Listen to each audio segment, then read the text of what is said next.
நம்மளுடைய மனசு அமைதியா இல்ல அப்படின்னா, நம்ம எடுத்துக்கிற மருந்துமே வேலை செய்யாது. நோய் வந்த உடனே நம்ம என்ன பண்றோம்? ஃபர்ஸ்ட் டாக்டர் கிட்ட போறோம். மருந்து வாங்குறோம். ஆனாலும் பல பேருக்கு மருந்து எடுத்தாலுமே, முழுசா அதனுடைய பலன் கிடைக்குமா? அப்படின்னு கேட்டா, கிடைக்க மாட்டேங்குது அப்படின்னு தான் சொல்றோம். அதுக்கு காரணம் என்ன தெரியுமா? மனசு அமைதியா இல்ல அப்படிங்கிறது தான். ஹாய், ஹலோ, வணக்கம் மக்களே. நான் உங்கள் கவிதா. இது நம்ம யோகம் வெல்னஸ் யூடியூப் சேனல். இன்னைக்கு வீடியோல நம்ம என்ன பார்க்க போறோம் அப்படின்னா, மன அமைதி இல்லை அப்படின்னா நம்ம எடுத்துக்கக்கூடிய மருந்து கூட எந்த வேலையும் செய்யாது. அதை பத்தி நம்ம சயின்ஸா டீட்டெயிலா பார்க்கலாம். அதுக்கு முன்னாடி இந்த மாதிரி நிறைய ஹெல்த்தியான விஷயங்கள் சொல்லி கொடுத்துட்டு இருக்க நம்ம யோகம் வெல்னஸ் யூடியூப் சேனலை மறக்காம சப்ஸ்கிரைப் பண்ணி கூடவே பெல் பட்டனை கிளிக் பண்ணி ஆல் பட்டனையும் செலக்ட் பண்ணிக்கோங்க. இந்த வீடியோ மறக்காம உங்க ஃப்ரெண்ட்ஸ் அண்ட் ஃபேமிலிஸ்க்கும் ஷேர் பண்ணுங்க.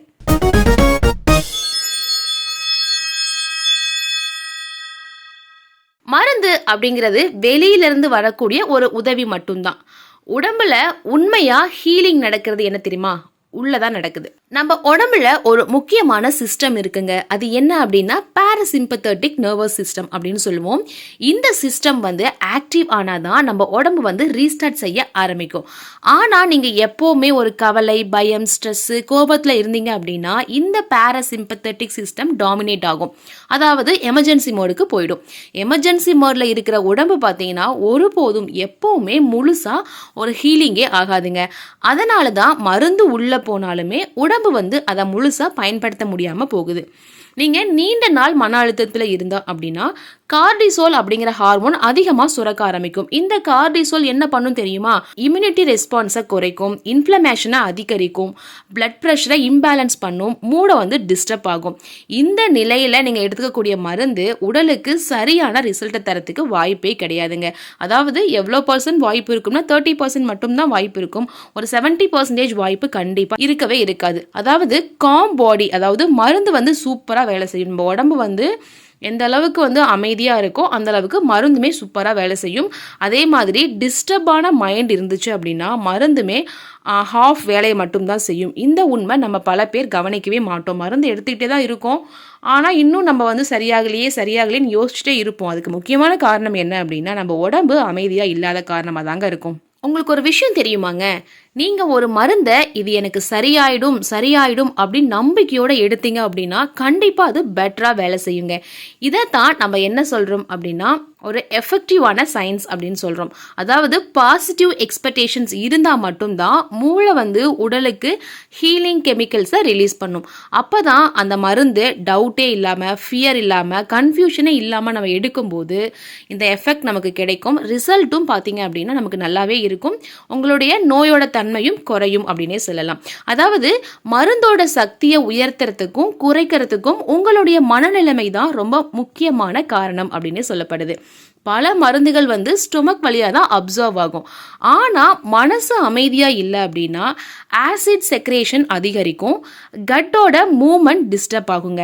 அதனால தான் மருந்தோட அப்சப்ஷன் குறைஞ்சு போகுது அப்படின்னு சொல்லலாம். அல்சர், அசிடிட்டி இந்த மாதிரி ப்ராப்ளம் இருந்துச்சு அப்படின்னா மெடிசன் எடுத்தாலுமே மீண்டும் மீண்டும் பிரச்சனை வந்துட்டே தான் இருக்கும். அதுக்கு தான் நம்ம யோகம் வெல்னஸ் என்ன சொல்லுது அப்படின்னு பார்த்தீங்கன்னா எந்த மருந்துக்கு முன்னாடியுமே மன அமைதி அப்படிங்கிறது ரொம்ப ரொம்ப முக்கியமான விஷயம் அப்படின்னு பார்க்கப்படுது. சரி, இதுக்கு என்ன பண்ணலாம்? இந்த மன அமைதியை வச்சுக்கிறதுக்கு என்ன பண்ணலாம் அப்படின்னு பார்த்தீங்கன்னா மருந்து எடுக்கிறதுக்கும் போது இந்த ரூல்ஸ் எல்லாம் ஃபாலோ பண்ணுங்க. அதாவது நம்ம சொன்ன மாதிரி மருந்து நம்ம எடுக்கும் போதே ஒரு பாசிட்டிவ் மைண்டில் எடுக்கணும்னு சொல்கிறோம். அந்த பாசிட்டிவ் மைண்டை நம்ம எப்படி கொண்டு வரது அப்படின்னு பார்த்தோன்னா சாப்பிட்ற நேரத்தில் மனசை ரொம்ப அமைதியாக வச்சுக்கோங்க. டிவி பார்த்துட்டு சாப்பிட்றதோ, ஃபோன் பார்த்துட்டு சாப்பிட்றதோ அதெல்லாம் டோட்டலாக அவாய்ட் பண்ணிவிட்டு தரையில் உட்காந்து சாப்பிட்டு பழகுங்க. தினமும் 10 to 15 நிமிடம் தியானம் பண்ணுங்க, ஆழ்ந்த மூச்சு பயிற்சி பண்ணுங்க, நடைப்பயிற்சி பண்ணுங்க. அதே மாதிரி தேவையில்லாத நியூஸு, பயத்தை உண்டு பண்ணக்கூடிய அந்த விஷுவல்ஸ்லாம் அவாய்ட் பண்ணுங்க. நிறைய நியூஸ் பார்த்தோம்னா நம்ம அன்வான்டாக பார்ப்போம் இல்லையா? ஸோ ஒரு ஃபியர் நம்ம உடம்புக்கு, ஒரு நம்ம மனசுக்கு பயத்தை ஏற்படுத்தக்கூடிய ஒரு பயப்படக்கூடிய விஷயத்தை நீங்கள் அவாய்ட் பண்ணுங்க. அதே மாதிரி இந்த 5 விஷயம் செஞ்சீங்க அப்படின்னா உங்கள் உடம்பு ஹீலிங் மோடுக்கு திரும்பும். நீங்கள் எடுக்கக்கூடிய மருந்து மட்டும் உங்களுக்கு இருக்காது, நீங்கள் சாப்பிடக்கூடிய சாப்பாடும் உங்களுக்கு கரெக்டாக இருக்கும்.